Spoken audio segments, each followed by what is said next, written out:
Hey Star Wars fans, this is Urban Acolyte TV and my name is Prince. This is going to be another episode in the Real Life Jedi series. And on today's video, I'm going to try to explain Chi and the Force. This is kind of a follow-up to a comment that I received on the video that I posted called Feeling the Force Using Tai Chi. And there was a comment on Facebook where someone said that they really feel my understanding of Chi and the Force is quite annoying. So I looked at that video again and I don't see anything that anyone ought to find annoying at all. I will say that the comment touches on something we covered in a workshop last weekend with my Segung, Sam Chin, who's basically like my Yoda. Well, Segung talked a lot about how we know things based on our point of reference. So the person who left that comment said that they've practiced Tai Chi and several other martial arts, traditional and mixed.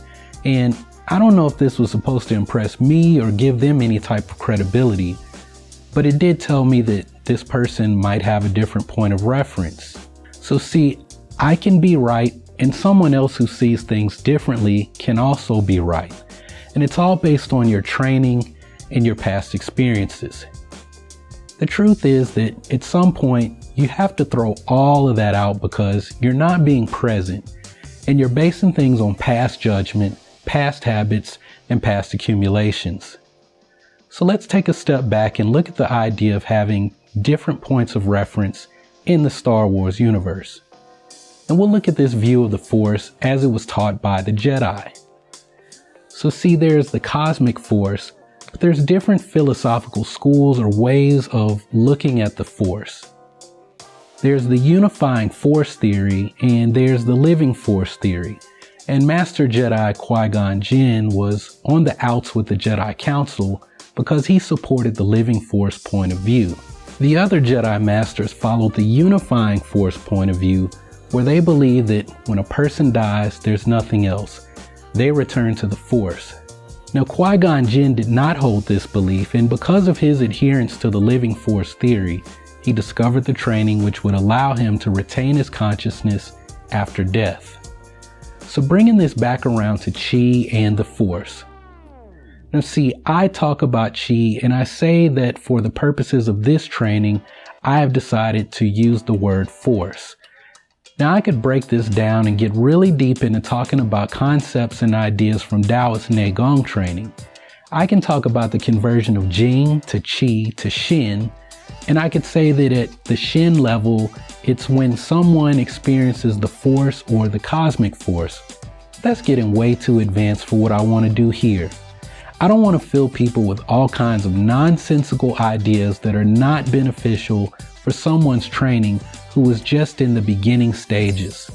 For people who have that as their point of reference, sure, you can go there with your training and with your philosophical babble. But how many people understand Chi at that level?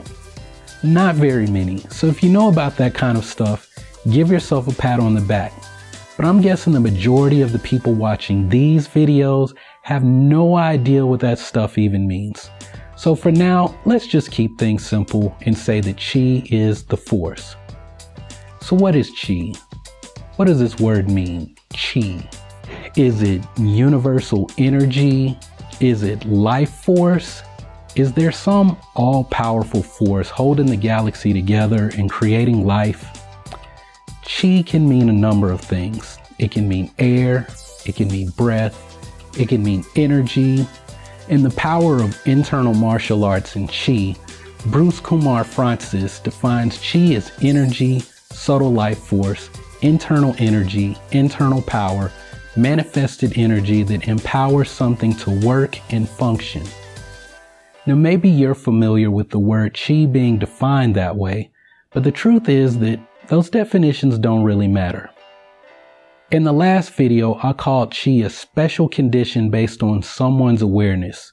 It is a type of stretch that someone is able to do by aligning their body and having a special type of awareness where they create that Chi condition. So you stretch out with your body and with your mind in a certain kind of way. And this is a physical and a mental thing.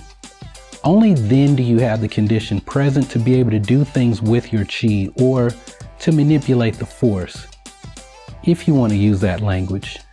I would consider it more as being in harmony with the Force so that you're able to express Fa Jin, which means to release power in Chinese Kung Fu.